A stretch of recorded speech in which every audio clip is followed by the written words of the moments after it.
Hello, hello? Okay.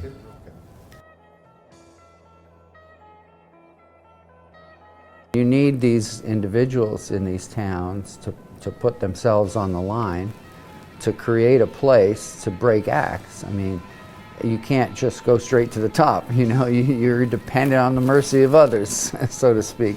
So you need these guys in these towns that are bold enough to open a small club, and because that's a struggle too, you know, to make it work.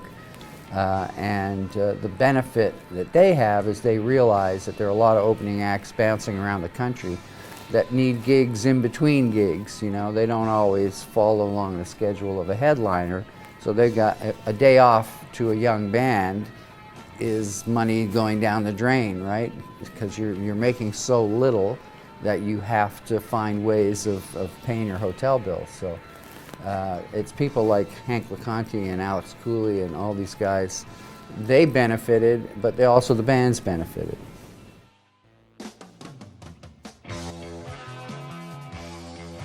Well, I think they were really important because, you know, that period of time in the mid-70s was kind of a strange transition time in rock and roll, because it was sort of post a lot of big bands like Zeppelin and all these kind of acts that were doing huge business, and they were sort of starting to come off the road at that time.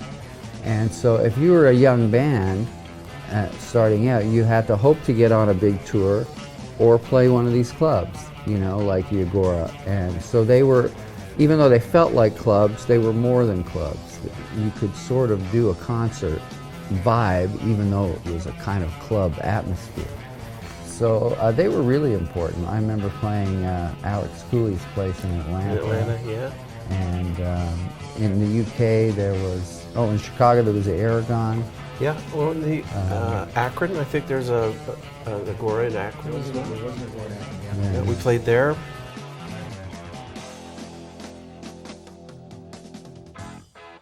Yeah, well, we didn't really have a live show because, as Alex said, we were playing like, when we played here opening for Uriah Heep and Manfred Mann's Earth Band, I think we played 25 20 minutes. Yeah. We played 2 songs. Yeah. So basically we played a few songs and that was it. And so when we came back to play the Agora, you know, and that show was with Neil. So, but we didn't really have a live show. It was just, we were just happy to play. So when we came back and played the Agora, we would have played all the songs that we knew. And Neil would have been in the band for less than a year, I guess. Oh yeah, well less than at that time. So we probably didn't have much more than our first album's material and maybe a couple other songs that we had worked on the road. So it wasn't really much of a show, it was just us playing.